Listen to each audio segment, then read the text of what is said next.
এখন এই ভিডিওটাকে দেখেন, এই ছোট ভিডিওটা দেখেন, তারপরে আবার কথা বলবো। দেখেন এই ভিডিওর মধ্যে আপনি জামাতকে আমরা কেন সাপোর্ট করি আর বিএনপিকে কেন সাপোর্ট করি না, এখানে এই ভিডিওর মধ্যে পেয়ে যাবেন। আমার মুখের কথা যারা বিশ্বাস করেন না, তাহলে এই ভিডিওটি দেখেন, এবং এই ধরনের সিরিজ ভিডিও আসবে ইনশাআল্লাহ। আমি আব্দুল মান্নান প্রতি মাসে আমার আয়ের 5% দিয়ে আমি এই দল চালাই। আমাদের হাজার হাজার নেতা কর্মীরা নিজেদের টাকা দিয়ে নিজেদের সম্পত্তি বিক্রি করে আমরা এই দল পরিচালনা করি। আমরা কারোর কাছ থেকে এভাবে জোর করে প্রেসার করে আমরা প্রেসার করেন না তো, আপনারা ফোন করেন, ফোন করে বলেন সমস্যা আছে, তারপর তারা টাকা দেন। প্লিজ খালিদ ভাই, থার্ড পার্টি অডিটের মাধ্যমে আপনারা কি এটা দেখাইতে পারবেন যে আপনারা আসলে নিজেদের মেম্বার চাঁদা কত, বাইরে থেকে কত চাঁদা আসে? আমাদের প্রতিটা আয় এবং ব্যয়ের কি আয় অডিট হয়, এবং থার্ড পার্টি না। আপনাকে ওয়েলকাম করলাম, আমি 1 ইয়ার আপনাকে আমন্ত্রণ করলাম, ক্যামেরা নিয়ে এসেন আমাদের পার্টি অফিসে, আপনারা দেখে যান আমরা কিভাবে এগুলো মেনটেন করি। একটি টাকার এদিক ওদিক মিস ইউজ হলে আমার যে পদ আছে এই পদ থাকার কোনো মিস ইউজের কথা আমি বলতেছি না, মিসইউজের কথা বলতেছি না। কথা যখন উঠলো ডক্টর মান্নান, কথা যখন উঠলো ডক্টর মান্নান, আপনি আমাকে বইকেন না, আমার কথা শুনেন আগে।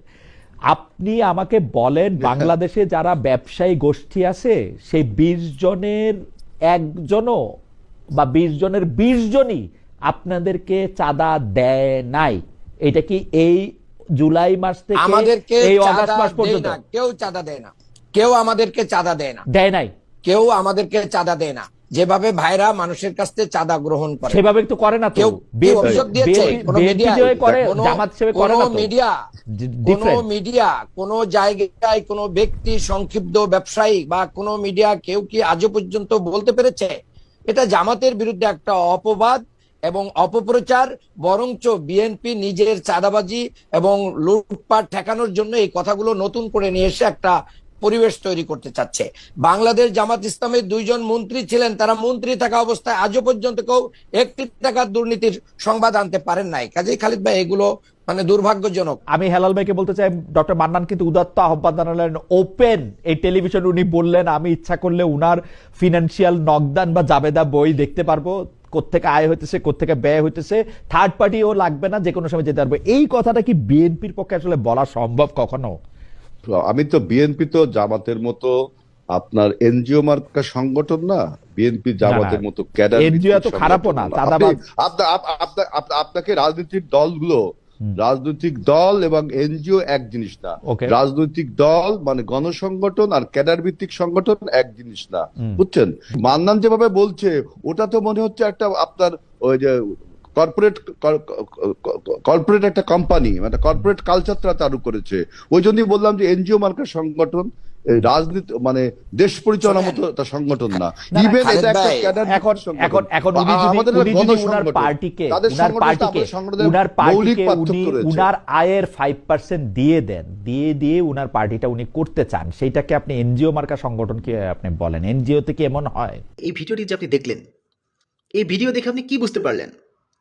এমন কোনো রাজনৈতিক দল বাংলাদেশে আছে যারা বলতে পারবে আসুন আমাদের অফিসে আসুন, আমাদের কার্যালয়ে আসুন, আমাদের আয় ব্যয় দেখুন? হ্যাঁ, কোনো দলই বলতে পারবে না, একমাত্র জামাত ব্যতীত। এখন আপনি যদি সেই 71 সাল নিয়ে পড়ে থাকেন, হ্যাঁ, সামনে চিন্তা না করেন, 71 সাল অনেক পিছিয়ে চলে গেছে, আগে মানুষ অপরাধ করে পার পেয়ে গেছে, এখন কিন্তু সেটা সম্ভব না, আপনি চাইলেও পারবেন না। আমি মনে করি এখন প্রত্যেকটা মানুষ হচ্ছেন এক একজন সাংবাদিক। হ্যাঁ, তো আমি মনে করি সামনে যদি দেশের ভালোটা চাই, জামাতের বিকল্প আর কোনো কিছু নেই। যাবৎকালে কোনো রাজনৈতিক দল বলতে পারবে না, আমি জোর গলায় বলতে পারি, এই রাজনৈতিক উদ্দেশ্য প্রণোদিত ভাবে 1 কাপ চা কোনোদিন আমাকে খাওয়াইতে পারছে, কেউ বলতে পারবে না। হ্যাঁ, অনেক সময় অনেক মিটিং মিছিল অনেক বড় ভাবে বলছে, তাদের সম্মানার্থে সেখানে গেছি, কিন্তু কেউ কখনোই বলতে পারবে না যে উদ্দেশ্য প্রণোদিত ভাবে আমাকে কখনো 1 কাপ চাও খাওয়াইতে পারছে এই রাজনৈতিক ব্যাপারে, কখনোই না, কখনোই না। সেইখান থেকে আমরা দেশের ভালোটা চাই, তো আমি বলতে পারি যে ভালো কাজ করবে আমরা তাদের পক্ষে কথা বলবো। সেটা বিএনপি হোক, যদি বিএনপি ভালো কাজ করে বিএনপির পক্ষে কথা বলবো, যদি আওয়ামী লীগ ভালো কাজ করে আওয়ামী লীগের পক্ষে কথা বলবো, যদি জামাত ভালো কাজ করে তাহলে জামাতের পক্ষে কথা বলবো, এটাই স্বাভাবিক।